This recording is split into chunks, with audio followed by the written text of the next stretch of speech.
ओम गणेशाय नमः। ओम नमः शिवाय। मैं निखिल ज्योतिषाचार्य आप सभी का मेरे चैनल पर पुनः स्वागत करता हूं। आशा करता हूं कि आप सभी स्वस्थ होंगे। महादेव की कृपा आप सभी पर सदैव बनी रहे। ये वीडियो वृषभ यानी कि टॉरस के लिए बहुत महत्वपूर्ण है, क्योंकि ये वीडियो है आने वाले महीने यानी कि मई 2024 के मासिक राशिफल के बारे में। कैसा रहेगा मई का महीना वृषभ के लिए। मेरा मासिक राशिफल जीवन की प्रमुख चीज़ों पर आधारित होता है, जैसे कि सामान्य विश्लेषण, career, business, income, investment, love life, married life, students और सेहत। और वीडियो के अंत में कुछ उपाय भी बताता हूं जिसके करने से सकारात्मकता की वृद्धि अवश्य होती है। यदि आपकी लग्न राशि या चंद्र राशि वृषभ है, दोनों ही गाइडेंस के लिए अवश्य देख सकते हैं। मेरे हिसाब से लग्न राशि से सटीकता थोड़ी सी ज़्यादा आती है। जिनको कन्फर्म है वहीं से देखिए। अगर आपकी चंद्र राशि वृषभ है तो भी अवश्य इस राशिफल को देख सकते हैं। टेक्निकली अलग अलग राशिफल नहीं बन सकते, यानी कि अगर आपकी लग्न राशि वृषभ है और चंद्र राशि वृषभ है, दोनों के लिए अलग राशिफल नहीं बन सकते। तो शुरुआत करते हैं अत्यंत महत्वपूर्ण राशिफल का। शुरुआत करते हैं सामान्य विश्लेषण के साथ। सर्वप्रथम लग्न भाव को देखेंगे। लग्न में आपके बृहस्पति खुद विराजमान हो गए हैं आके और लंबे अरसे तक रहेंगे। बहुत ही शुभ है आपके लिए, बहुत शुभता प्रदान करने वाला ये गोचर होगा। अपने आप में बृहस्पति शुभता है, मैं अलग वीडियो बना ही चुका हूँ इस पर। जिसने नहीं देखी है चैनल पर जाकर देवगुरु बृहस्पति के वृषभ के लिए गोचर पर वीडियो देख सकते हैं।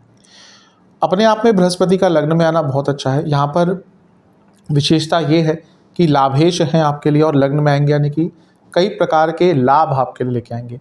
एक प्रकार से मई से आपके जीवन में बहुत कुछ नया स्टार्ट होगा, बहुत सकारात्मकता आएगी। गुरु का पंचम पर प्रभाव है केतु पर, और केतु की दृष्टि गुरु पर है।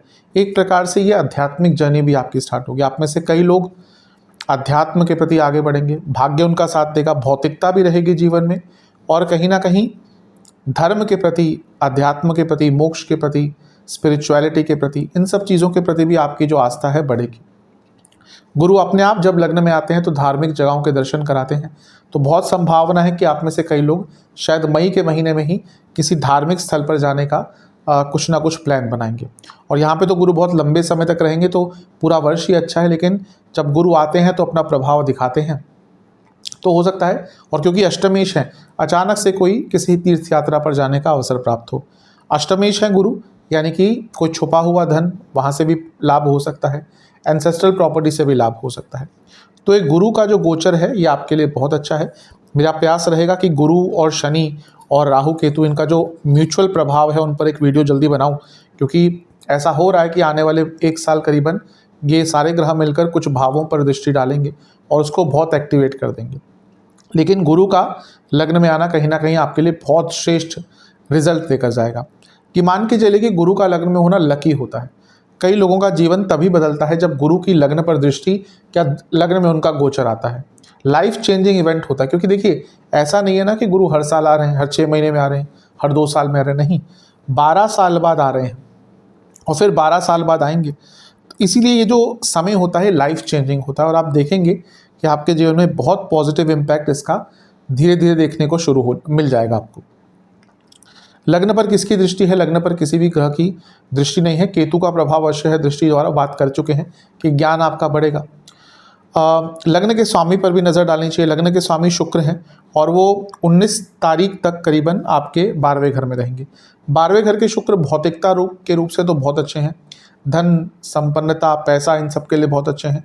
लेकिन यहाँ पर है वो बीमारियों के भाव में। तो 19 तारीख तक अपनी सेहत का बहुत ध्यान दीजिएगा, क्योंकि सेहत अचानक से आपकी बिगड़ सकती है। लग्नेश पर शनि की दृष्टि भी है और शनि आपके योग कारक है, यानी कि वो महीना है जब बाय हुक और बाय क्रुक आपका कोई ना कोई कार्य पूर्ण हो सकता है। यहाँ पे सूर्य के साथ बैठे हैं, जो लीगल चीज़ों के, और डायरेक्टली लीगल के तो नहीं, क्योंकि 12वें घर में है तो कहीं ना कहीं लीगैलिटी का प्रश्न आ जाता है। सरकार के कारक हैं सूर्य, और शनि का प्रभाव है, यानी कि कोई सरकारी कार्य, कोई लीगल कार्य अटक रहा था, वो आपका इस महीने अवश्य पूर्ण हो सकता है। सूर्य क्योंकि आपके चौथे घर के भी स्वामी हैं और 12वें घर में बैठे हैं शुक्र के साथ, जो आपके लिए लग्न के स्वामी तो हैं ही, छठे घर के स्वामी हैं। तो अगर कोई प्रॉपर्टी का केस चल रहा था वो भी आपके हित में जा सकता है, या चीज़ें आगे बढ़ सकती हैं, या फिर कोई प्रॉपर्टी बेचना चाह रहे थे उसके लिए भी ये जो महीना है वो कहीं ना कहीं बहुत अच्छा बनता हुआ दिख रहा है। इस महीने राशि परिवर्तन अवश्य होंगे हर महीने की तरह, और इस महीने का पहला राशि परिवर्तन होगा 10 मई को, जब बुध आपके लिए 12वें घर में आकर विराजमान हो जाएंगे। यहाँ पर 3 ग्रहों की युतियाँ होंगी और ये होगा 10 से लेकर 14 तारीख तक, जब 3 ग्रह 12वें घर में रहेंगे।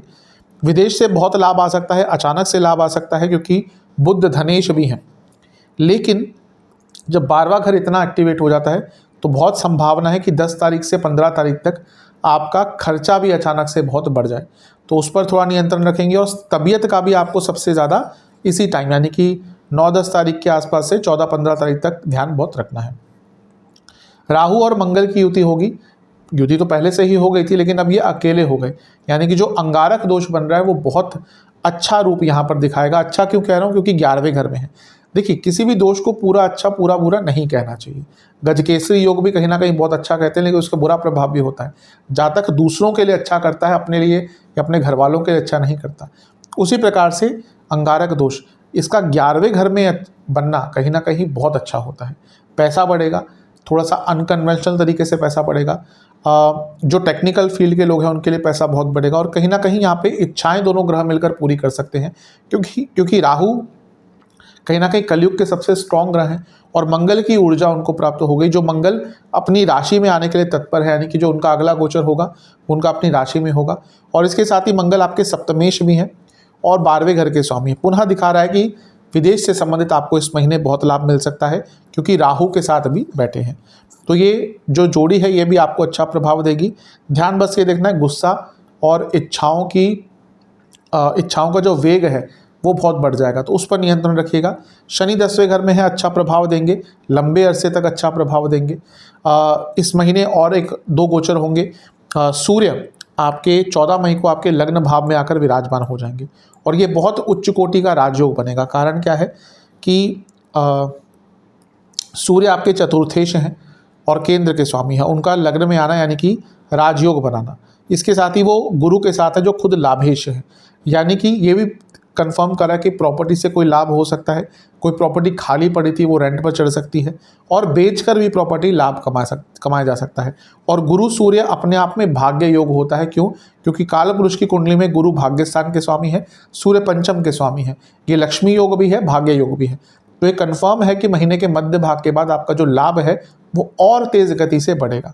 ये भी कहीं ना कहीं बहुत अच्छा है। लेकिन सूर्य का प्रभाव सप्तम पर आ जाएगा तो कहीं ना कहीं मैरिड लाइफ में थोड़े से ईगो क्लैशेस हो सकते हैं, प्रॉब्लम आ सकती है। एक और गोचर होगा, वो होगा शुक्र का। और शुक्र जो आपके लग्नेश ही हैं वो 19 तारीख को आपके लग्न भाव में आकर विराजमान हो जाएंगे। और कहीं ना कहीं ये अच्छा है, क्योंकि लग्न में लग्न के स्वामी का आना अति उत्तम होता है। यहाँ पे उनकी गुरु के साथ युति है। जो 2 ग्रह धन के प्रमुख कारक होते हैं उनका लग्न में आना यानी कि पैसा बहुत आएगा।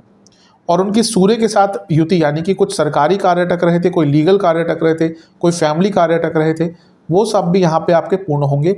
और ये पॉपुलैरिटी का भी योग होता है। जो लोग किसी सोशल वर्क से जुड़ा कार्य करते हैं, पॉलिटिक्स में है, सोशल वर्क में है, सोशल मीडिया पर है, उनके लिए भी कहीं ना कहीं ये महीना बहुत अच्छा रहेगा।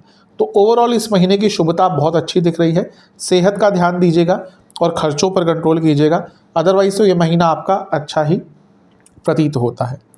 बुध भी अच्छी अवस्था में अब आ जाएंगे, क्योंकि पतित और वक्री चल रहे थे और वो धनेश हैं, पंचमेश हैं। तो धन स्थान के स्वामी वक्री यानी कि पैसा थोड़ा सा अप्स एंड डाउन्स वाला रिजल्ट आपको दिख रहा होगा पिछले कुछ टाइम से। और मन भी काफ़ी अशांत रह रहा होगा, क्योंकि पंचमेश थे। लेकिन अब बुध की स्थिति भी पहले से अच्छी हो गई है। हाँ, 12वें में है, लेकिन फिर भी पहले से अच्छी स्थिति हो गई है, जो बता रही है कि आपके लिए शुभता दिखेगी। विशेष प्रेडिक्शंस मेरी तरफ से। ईगो थोड़ा कम रखिएगा, ईगो के कारण प्रॉब्लम आएगी। कहीं ना कहीं ये ऐसा महीना है जहाँ पे जो आपको लगता था कि ये इम्पॉसिबल है, मैं नहीं कर पाऊंगा या नहीं कर पाऊंगी, वो कार्य भी आप कर लेंगे। भाग्य का बहुत साथ देगा, लेकिन इमोशनली कहीं ना कहीं थोड़ा सा वल्नरेबल रहेंगे, यानी कि छोटी छोटी बातें आपको चुभ जाएंगी, जो यूजुअली वृषभ के साथ नहीं होता। स्थिरता होती है उनके व्यक्तित्व में, लेकिन ये थोड़ा सा महीना अलग है। आइडियाज़ बहुत आएंगे, क्योंकि गुरु लग्न में आ गए और गुरु एक्सपैंड करते हैं, तो आइडियाज़ बहुत आएंगे, उनका उपयोग भी करते हुए दिख रहे हैं। घर में भी चीज़ें थोड़ी सी बेटर हो सकती हैं। अगर कुछ प्रॉब्लम चल रही थी सॉल्व हो सकती है, लेकिन कम्युनिकेशन के द्वारा एक अच्छा माहौल रहेगा। घूमने जाने के योग बहुत बन रहे हैं, वैकेशन पे जाने के योग बहुत बन रहे हैं। मन में एक क्लैरिटी आती हुई दिख रही है। धन के रूप में बहुत अच्छा है और कोई ना कोई बहुत अच्छी न्यूज़ आपको इस महीने प्राप्त हो सकती है। तो महीना ओवरऑल देखेंगे तो आपका बहुत शुभतापूर्ण दिख रहा है। करियर यानी कि जो लोग जॉब करते हैं उनकी तरफ महीना तो ओवरऑल अच्छा ही है। 10वां भाव करियर का होता है, वहाँ पे बैठे हैं शनिदेव। और इम्पॉर्टेंट चीज़ है, गुरु शनि एक दूसरे से केंद्र में आ गए और कहीं ना कहीं लग्न और 10वें भाव पर इम्पैक्ट डाल रहे हैं, तो अच्छा है, ये बहुत अच्छा है। लाभेश हैं गुरु और वो लग्न में आ गए, और लाभ स्थान क्या है, वो आपके 10वें से दूसरा भाव है। तो करियर में इनकम बढ़ने के चांसेस तो इस महीने बहुत अच्छे हैं। तो जिन लोगों का अप्रेजल है इस महीने, या अगर इंक्रीमेंट वगैरह कुछ इस महीने एवेल्युएट होना है, इवन प्रमोशन के भी चांसेस बहुत अच्छे हैं, क्योंकि शनि गुरु दोनों मिलकर सप्तम को देख रहे हैं। दूसरा, किसी भी भाव से दूसरा भाव उसकी वृद्धि का होता है, तो 10वें भाव से दूसरे भाव में ऑलरेडी इतने सारे ग्रह हैं, यानी कि ये महीना कहीं ना कहीं करियर को आगे लेकर जाएगा। तो करियर के संबंध में तो ये महीना अच्छा है, कोई ज़्यादा प्रॉब्लम नहीं दिख रही। इवन अगर हम ग्रहों का राशि परिवर्तन भी देखें तो सूर्य लग्न में आ जाएंगे 14 तारीख को, ये भी कहीं ना कहीं प्रमोशन के योग बनाते हैं। शुक्र 19 तारीख को आ जाएंगे, लग्नेश हैं, ये भी अच्छी स्थिति में डाल देते हैं। बुध का 12वें घर में आना थोड़ा सा प्रॉब्लम ये दिखाता है कि अगर आपका कम्युनिकेशन बेस्ड कार्य है, यानी कि जिसमें कम्युनिकेशन बहुत होता है, तो थोड़ी सी प्रॉब्लम कार्य क्षेत्र में आ सकती है। ये होगा 10 तारीख के बाद, जब 10 तारीख को बुध आपके 12वें घर में आ जाएंगे। अदरवाइज ये महीना कहीं ना कहीं करियर में आगे ही लेके जाएगा, शुभतापूर्ण महीना है। हाँ, एक और चीज़ है, शुक्र लग्न में आ जाएंगे जो ऑफिस पॉलिटिक्स के कारक है, तो जब लग्न में आपके आएंगे वो 19 तारीख के बाद, तो थोड़ा सा ऑफिस पॉलिटिक्स बढ़ सकता है, क्योंकि लग्न भाव है, उसका हर चीज़ पर इम्पैक्ट रहता है। अदरवाइज महीना अच्छा है। विशेष प्रेडिक्शंस, पैसे बढ़ने की संभावना बहुत है, नया सीखने की संभावना बहुत है। एक तरह से जो अपने करियर को एक रीबर्थ देना चाहते थे, एक नया शुरुआत देना चाहते थे, उनके लिए महीना बहुत अच्छा है। एक नई विजन दिख रही है, बहुत एक्टिव रहेंगे। हाँ, झगड़े कुछ लोगों से हो सकते हैं कार्य क्षेत्र में, तो थोड़ा बच के रहिएगा। कुछ नया काम भी आपको दिया जा सकता है, आपकी रिस्पॉन्सिबिलिटीज़ बदल दी जा सकती हैं, और कहीं ना कहीं ये महीना आपके करियर के एक्सपेंशन का ही है। मैं बस एक चीज़ कहूँगा कि थोड़ा सा अपने संबंध डिप्लोमेटिक रखिएगा, मतलब कि थोड़ा सा जिसको कहते हैं कि हाँ, ना किसी का दुश्मनी ना किसी से ज़्यादा दोस्ती, थोड़ा सा डिप्लोमेसी इस महीने अपने करियर में इन्वॉल्व करेंगे तो आपके लिए बहुत अच्छा है। अदरवाइज़ देखा जाए तो महीना शुभ है, कोई बुरा ज़्यादा चीज़ नहीं दिख रही, अच्छा ही है, आगे ही लेके जाएगा। स्पेशली जो लोग कुछ एडमिनिस्ट्रेशन का काम करते हैं, एजुकेशन का कार्य है, फाइनेंस का कार्य है, ह्यूमन रिसोर्स का, कलात्मक चीज़ों से जुड़ा कुछ कार्य करते हैं, जिनका इमिग्रेशन का कुछ कार्य है, तो उनके लिए महीना कहीं ना कहीं बहुत अच्छा दिख रहा है। चलते हैं बिजनेस की तरफ। बिजनेस के तो महीना अति उत्तम है, बहुत अच्छा महीना है जो लोग बिजनेस करते हैं। कारण पहला तो लग्न में बृहस्पति आ गए, सीधा सप्तम को देखेंगे जो बिजनेस का भाव है। दूसरा, ये जो भाव है वो उनकी मित्र राशि है। तीसरा, शनि की दृष्टि भी है। चौथा, वो लाभेश हैं गुरु, और पांचवा वो अष्टमेश जो सप्तम से दूसरा है। यानी कि कहीं ना कहीं ये महीना जो लोग बिजनेस करते हैं उनके लिए हर प्रकार से अच्छा है। पैसा तो बढ़ेगा ही, बिजनेस को एक्सपेंड करने का मौका मिलेगा। अगर आपका काम नहीं चल रहा था, पैसा आएगा, और जो अपने बिजनेस को एक्सपेंड करने का मौका ढूंढ रहे थे कि हाँ बिजनेस चल रहा है अच्छा, अब बढ़ाना है उसको, उनके लिए भी महीना ये कहीं ना कहीं बहुत अच्छा है। सूर्य भी लग्न में आ जाएंगे और ये होगा 14 तारीख को, तो वो क्योंकि केंद्र के स्वामी है राजयोग बनाएंगे और सप्तम से 10वें के स्वामी, यानी कि बिजनेस में स्टेबिलिटी आएगी 14 तारीख के बाद। और शुक्र का भी लग्न में आना 19 तारीख को, जो कि खुद लग्नेश है, और वो भी यहाँ से सप्तम को देखेंगे, ये भी कहीं ना कहीं शुभता दिखा रहा है। तो बिजनेस वाइज तो पूरा ही महीना आपका बहुत अच्छा है, पैसा भी बढ़ेगा, एक्सपेंशन भी होगा। सूर्य लग्न में आ जाएंगे, यानी कि कोई सरकारी कार्य अटक रहे थे वो भी पूर्ण होंगे। और बुध भी जब 10 तारीख को आपके 12वें घर में आ जाएंगे, वहाँ से 6ठे घर को देखेंगे, कोई लीगल कार्य, कोई लीगल हर्डल्स आ रहे थे, कोई लिखा पढ़ी के कार्य अटक रहे थे, वो भी कार्य आपके पूर्ण हो जाएंगे। अंगारक योग यहाँ पर अकेला रह जाएंगे राहु और मंगल, क्योंकि बुध यहाँ पे आ जाएंगे, और ये सप्तम से पंचम है, यानी कि इतने अच्छे आइडियाज़ आएंगे बिजनेस में जो कि प्रैक्टिकल होंगे। राहु और मंगल दोनों ही प्रैक्टिकल ग्रह हैं, तो कहीं ना कहीं यहाँ पर इस महीने अपने बिजनेस को बढ़ाने का बहुत मौका मिलेगा आपको, बहुत अच्छा महीना है। एकमात्र जो नेगेटिव चीज़ है जो मुझे दिख रही है वो ये है कि सप्तम से 11वें में केतु हैं। अब यहाँ पे प्रॉब्लम क्या होगा ना कि कभी कभी विदाउट एनी रीजंस, जिसमें आपकी गलती नहीं है कई बार क्या होता है कि हमें दिख रहा है कि कोई प्रॉब्लम है, हम उसको सॉल्व कर लें। यहाँ पर जो प्रॉब्लम्स आएंगी ज़्यादा आपको इस महीने वो होंगी जिन पे आपका कोई कंट्रोल नहीं होगा, मे बी जिसमें कोई दूसरे लोग इन्वॉल्व हैं, परिस्थितियाँ कोई और हैं, तो वहाँ पे थोड़े से कार्य without any particular reason delay हो सकते हैं, पेमेंट भी डिले हो सकती है। अदरवाइज तो ये पूरा महीना बिजनेस के संदर्भ में अच्छा है। विशेष प्रेडिक्शंस, कुछ नया सीखने को मिलेगा, पेशेंस लेकिन दिखानी पड़ेगी, सरकारी कार्य पूर्ण होंगे, सरकार से लाभ मिल सकता है अगर सरकार से संबंधित कोई कार्य करते हैं तो। पुरानी चीज़ों से सीखने का मौका मिलेगा, लेकिन पुरानी गलतियां मत दोहराइएगा। डिले होता हुआ दिख रहा है अवश्य, जैसे मैंने अभी पॉइंट आउट किया। यात्रा करनी पड़ सकती है अपने बिजनेस के संबंध में, कई रुके हुए कार्य पूर्ण होंगे। एकमात्र जो मुझे नेगेटिव चीज़ दिख रही है वो ये है कि अगर आपके पार्टनर्स है, मतलब कि पार्टनरशिप वाला बिजनेस है, तो लड़ाई झगड़े हो सकते हैं, क्योंकि सूर्य यहाँ पे आ जाएंगे और सप्तम को देखेंगे, और शुक्र भी यहाँ पे आ जाएंगे, सप्तम को देखेंगे। शुक्र छठे घर के स्वामी है, सूर्य अपने आप में थोड़ा कहीं ना कहीं क्लैशेस करवा सकते हैं आपके लिए, और शनि का प्रभाव भी है। ये तो नेगेटिव चीज़ बस यही है कि अगर आपके पार्टनर्स हैं, मतलब कि पार्टनरशिप वाला बिजनेस है, तो उसमें थोड़ा सा लड़ाई झगड़ा हो सकता है। अदरवाइज तो महीना अच्छा है। इनकम, इन्वेस्टमेंट, एक्सपेंसेस की तरफ, इनकम की तो बात मैं कर ही चुका हूँ। देखिए अच्छा महीना है, गुरु लग्न में आ गए तो इनकम के लिए तो एक लंबा अरसा अच्छा है आपका। 11वें घर में अंगारक दोष बनेगा, जो थोड़ा अलग तरीके से पैसा कमवाता है या फिर अलग अपॉर्चुनिटी देता है, लेकिन पैसा तेज गति से आता है। लाभेश ही यहाँ पे आपके लग्न में आ गए। बुध जो धनेश है, यानी कि धनस्थान के स्वामी, उनकी स्थिति अच्छी हो जाएगी, क्योंकि वो पतित और वक्री अवस्था और नीच की अवस्था से निकल जाएंगे। इसलिए कहीं ना कहीं ये महीना धन कमाने के लिए अच्छा है। इन्वेस्टमेंट की बात करें, शुरुआती 10 दिन ठीक है, यहाँ पे कुछ अलग इन्वेस्टमेंट के ऑप्शन मिल सकते हैं। बीच के 10 दिन इन्वेस्टमेंट को स्टडी करने का बहुत मौका मिल सकता है, और अंतिम जो दिन है 20 तारीख के बाद के, यहाँ पर बहुत नई अपॉर्चुनिटीज़ इन्वेस्टमेंट के लिए आ सकती है। जहाँ तक खर्चों की बात है, मैं इंडिकेट कर ही चुका हूँ कि 12वां घर है, यहाँ पर लग्न के स्वामी हैं, सूर्य हैं, बुध भी कुछ टाइम के लिए आ जाएंगे, तो स्पेशली महीने के मध्य भाग के बाद खर्चे बहुत बढ़ जाएंगे। क्या क्या खर्चे होंगे? सरकारी कार्यों पर खर्चे होंगे, अपने ऊपर बहुत खर्चे होंगे, लाइफस्टाइल पे खर्चे होंगे, अपनी तबीयत पर बहुत अचानक से बड़ा खर्चा हो सकता है। परिवार में भी हो सकता है किसी की तबीयत अचानक से बिगड़ जाए, जिसके कारण बड़ा खर्चा हो सकता है। लीगल कार्य कोई पूर्ण हो सकता है, या कोई कोर्ट केस चल रहा था उस पर बड़ा खर्चा होगा। कुछ गलतियां या कुछ गलती से भी बड़ा खर्चा कर सकते हैं। कुछ परचेजेज ऐसी कर सकते हैं जिनकी ज़्यादा आवश्यकता नहीं होगी। और इसके साथ ही ऐसा लग रहा है कि यात्रा पर कोई बहुत बड़ा खर्चा होने वाला है। लव एंड रिलेशनशिप की तरफ नो कॉन्टैक्ट सिचुएशन, पूरी संभावना है। बस मैं ये कहूँगा कि चीज़ें आगे बढ़ेंगी, लेकिन मे भी तेज़ गति से आगे ना बढ़ें। इसीलिए आपको ये सोचना है, ये समझना है कि अगर थोड़ा सा प्रोग्रेस भी हो रहा है तो उसको भी पॉजिटिव वे में मानना है। इवन अगर पूरी तरह से बातचीत स्टार्ट भी नहीं होती, थोड़ा सा चीज़ें आगे बढ़ती हैं, थोड़ा इंडिकेशन आता है, तो आराम से ही आगे बढ़िएगा। जल्दबाजी अगर करी तो जो उम्मीदें कायम हो रही थी कि हाँ बातचीत स्टार्ट हो जाएगी, वो भी ख़त्म हो जाएगी।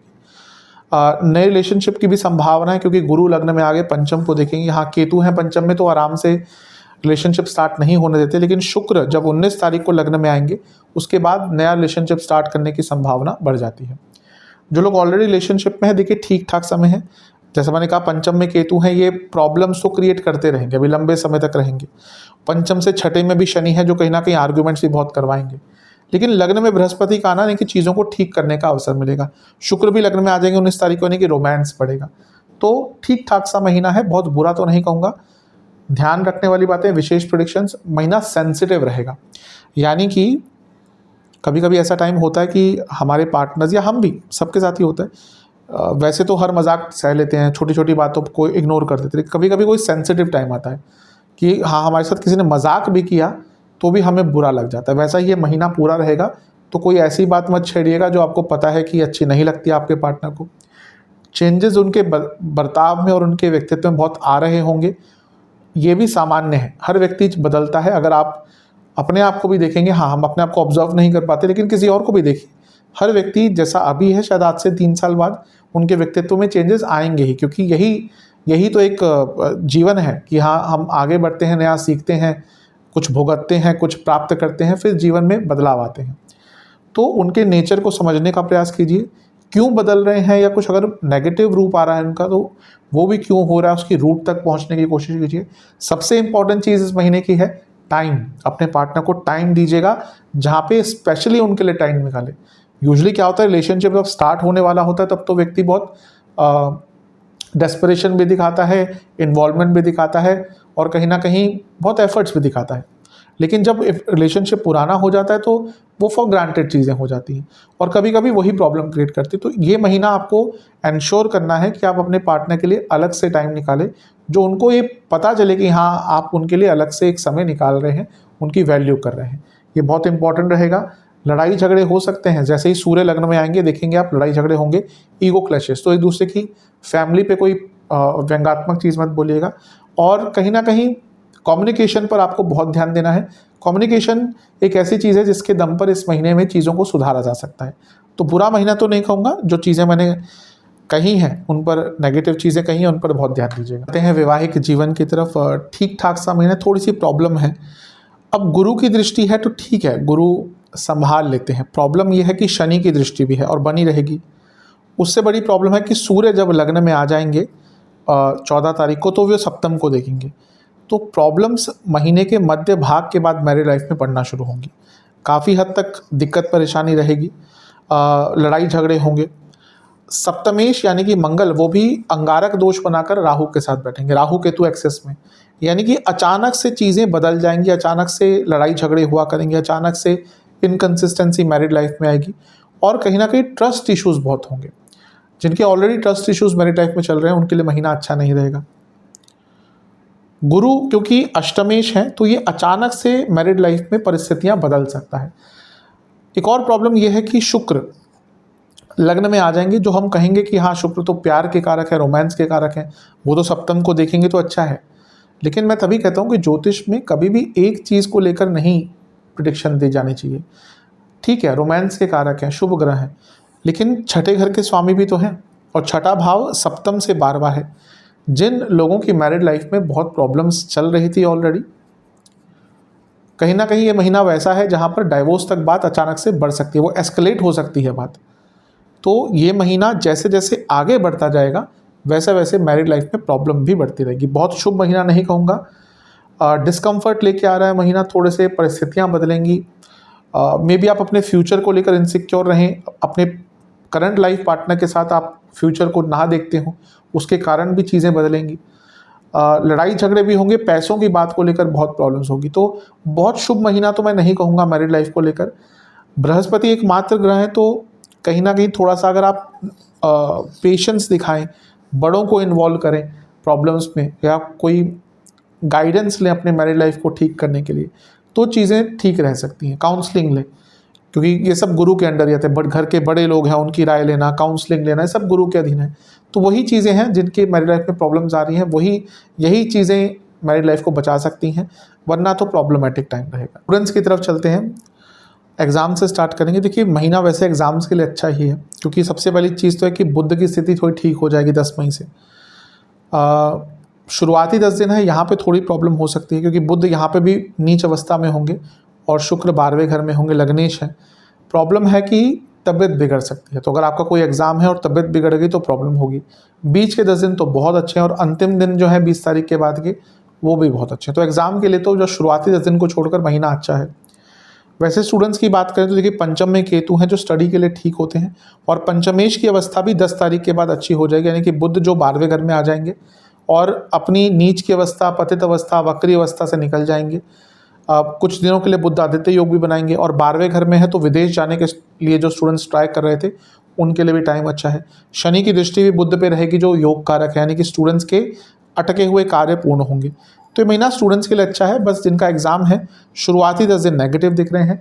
विशेष प्रेडिक्शंस, इमोशंस पे ध्यान देना है, ध्यान से ज़्यादा कंट्रोल करना है। कई कार्य पूर्ण होंगे इस महीने, आइडियाज़ अच्छे आएंगे, लेकिन गलत लोगों पे भरोसे के कारण अपना ही नुकसान करवाएंगे। अपनी संगत पर बहुत ध्यान दीजिएगा, वाणी पर बहुत नियंत्रण दीजिएगा, और सबसे इम्पॉर्टेंट चीज़ है कम्युनिकेशन पर काम कीजिए, वहाँ पे थोड़ी सी प्रॉब्लम दिख रही है। सेहत की तरफ चलते हैं। ध्यान थोड़ा ज़्यादा देना है आपको 19 तारीख तक, जब तक शुक्र 12वें घर में है, तब तक सेहत की परेशानी रहेगी। इस महीने ज़्यादा क्या प्रॉब्लम तंग करेगा? स्लीप डिसऑर्डर, हार्मोनल प्रॉब्लम, हड्डियों के रोग, नसों के रोग, पेट के रोग बहुत ज़्यादा रहेंगे, और इन्फ्लेमेशन, ये प्रॉब्लम ज़्यादा तंग करेंगे। शुरुआती 10 दिन में इंजरी के योग हैं, नसों के रोग तंग करेंगे, जोड़ों का दर्द तंग करेगा, बॉडी पेन बहुत रहेगा। बीच के 10 दिन स्लीप डिसऑर्डर, डायबिटीज़ इनको है, बहुत परेशानी रहेगी, वाटर रिटेंशन तंग कर सकता है, आँखों के रोग तंग कर सकते हैं। अंतिम 10 दिन पेट के रोग बहुत तंग करेंगे, नसों के रोग बहुत तंग करेंगे, पुनः इंजरी का योग है, और इसके साथ ही कोई पुराना रोग वापस आ सकता है। कोई ऐसी प्रॉब्लम भी हो सकती है जो आराम से डायग्नोज ना हो पाए। उपाय की बात करते हैं, आपको दुर्गा, ये किसी भी दिन उपाय कर सकते हैं जब भी वीडियो देखें। दुर्गा जी को एक नारियल अर्पण करना है, खीर का भोग लगाना है और एक मीठा पान अर्पण करके दुर्गा चालीसा का 3 बार पाठ करना है और दुर्गा जी की एक बार आरती भी करनी है। हाँ, 3 घी के दिए भी उनको अर्पण करने हैं। ये उपाय कर लेंगे, अवश्य आपके लिए अच्छे रिजल्ट्स आएंगे। आशा करता हूँ वीडियो काम आएगा। चैनल पे नए हैं, सब्सक्राइब कीजिए, वीडियो को लाइक कीजिए। मिलता हूँ अगली वीडियो में, तब तक के लिए ओम नमः।